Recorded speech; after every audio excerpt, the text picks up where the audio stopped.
what we see as we behold you and as we interact with you is who you have become as a result of all that you have lived. And we see that in its completed form. We don't see you on the way to it. We don't see you trying to figure out who you are. We see you knowing who you are. We don't see you trying to find love. We see you being love. We don't see you trying to get to the right place. We see you standing in the right place. We don't see you trying to figure it out. We see you knowing that you'll never figure it out and wherever you are is all right.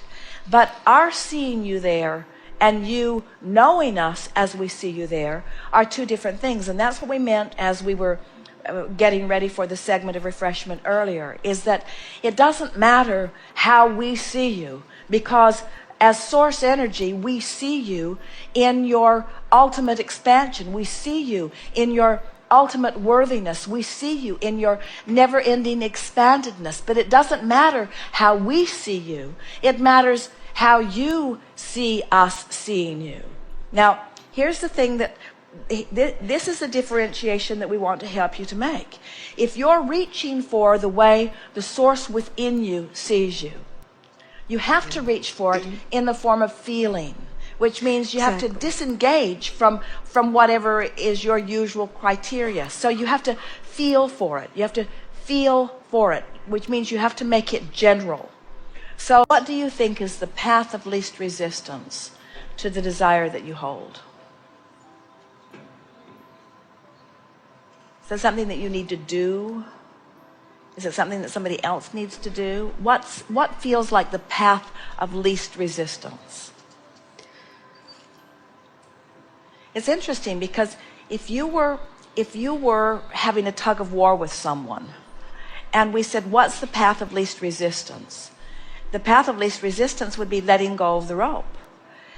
And there's a tendency to say, but if I let go and I don't pull, then I don't win. And we say, yes, you do. When you stop pulling, when you stop resisting, then you do win, because what's in your vortex will call you right in, you see. We think that you are a really good example, and you're not alone in this at all, of someone who just for a long time has made a big hairy deal about a lot of things that you don't need to make such a big thing about. And we know that the reason that you've done so much of that is because you have been the subject of a lot of scrutiny by some very intellectual beings who have been interested in you and comparing you and pigeonholing you and cataloging you. And so you have become like so many who view yourself through the eyes of others. And so everything that you attempt to do, you have to do it through their perspective. So that's why we say you're overthinking things. But the trouble with trying to evaluate yourself always through the perspective of others is that it's so much work. There's so much maintenance, you see. And not two of them, then you spend all your time trying to find someone who views you in a favorable way. When what we want you to understand is that there's no reason to do that. You can get there in an easier way. What would you like to say to her if you were having a conversation with her and you know what you know as a result of what we've been discussing here, and get happy, but is there another way of saying it? In other words, what would you like to say? Call it out. Slow down, chill out, be easy, ease up, nothing to prove, all is well, you look great to us, everything's all right. Don't ask for our validation. Be your own boss. Make your own decisions. Follow your own path. Lighten up. Be easier about it. Don't talk so much. Use fewer words. Don't care so much about anyone understanding you. Don't care about Abraham understanding you, or don't care about making your point so the audience understands you. Always expanding, in the right place at the right time. Can't get it wrong. It'll never be done. Anybody who's watching is watching only with love. Anyone who believes otherwise doesn't have the big picture. I'm letting go of how I've been taught to address myself, and I'm looking at it in a new way. This is a leading edge conversation with leading edge people, and somehow I've managed to work my way into the hot seat, which must mean I've got something pretty powerful going on. This is the closing hour of the most dynamic seminar that's ever taken place on the leading edge of thought, and here I sit, hogging up all the time.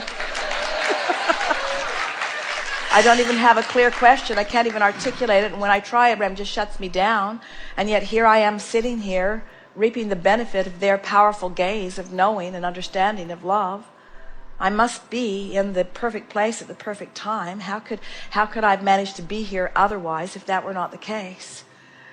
It's time for me to reassess myself with this new criteria and stop trying to define myself in relationship with everyone else and just feel my way there. I appreciate being in this physical body.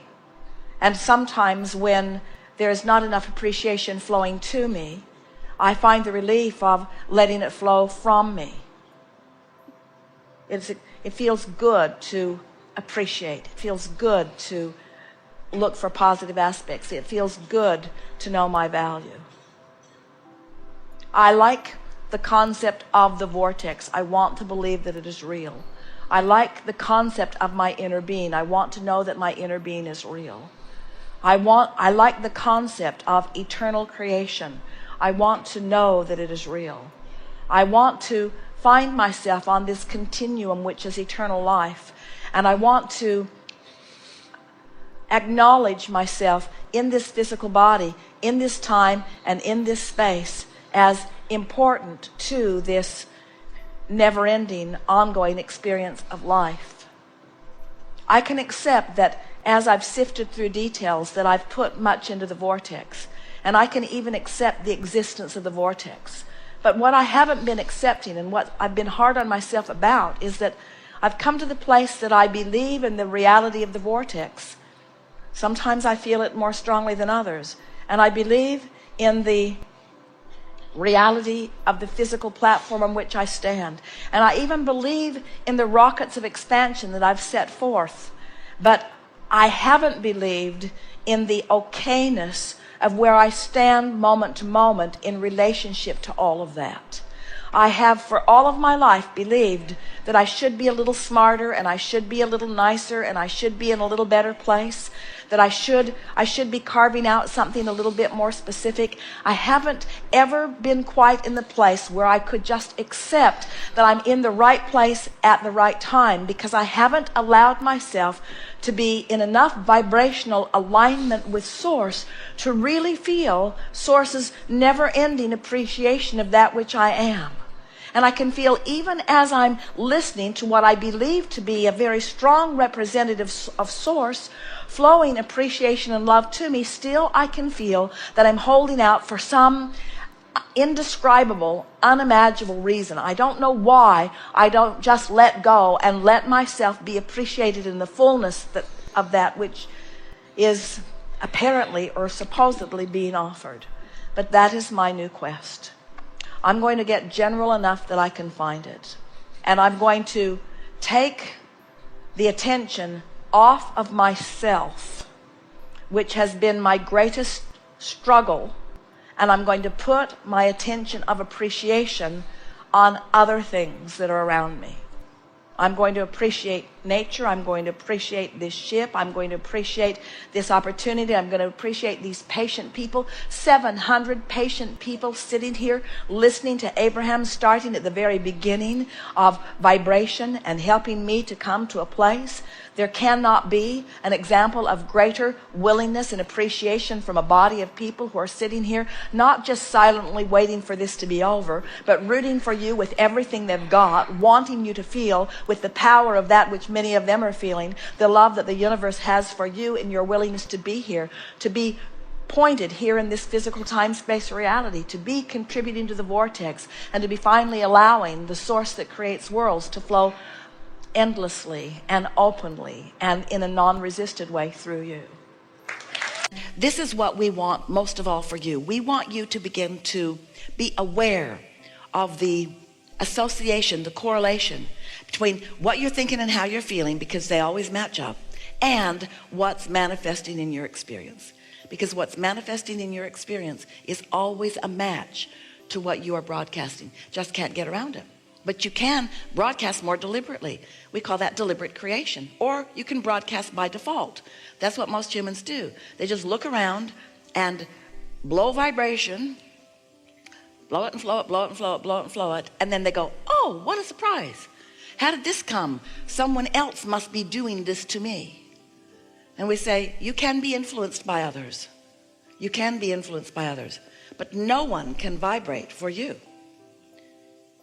You know what causes you to offer a vibration other than what you would really mean to offer? It's your reaction to conditions. It's your reaction. How absurd that is. How wrong that is, you say. How much I'm attracting this thing that I disapprove of and do not want in my life experience are the real words that you might want to start offering. Oh, look at that. Look at that terrible, terrible thing. Join with me, all of you, and let's look at this thing that we do not want, and let's watch it get bigger and come right to us. That's the way it goes, you see. Because you get what you think about whether you want it or not.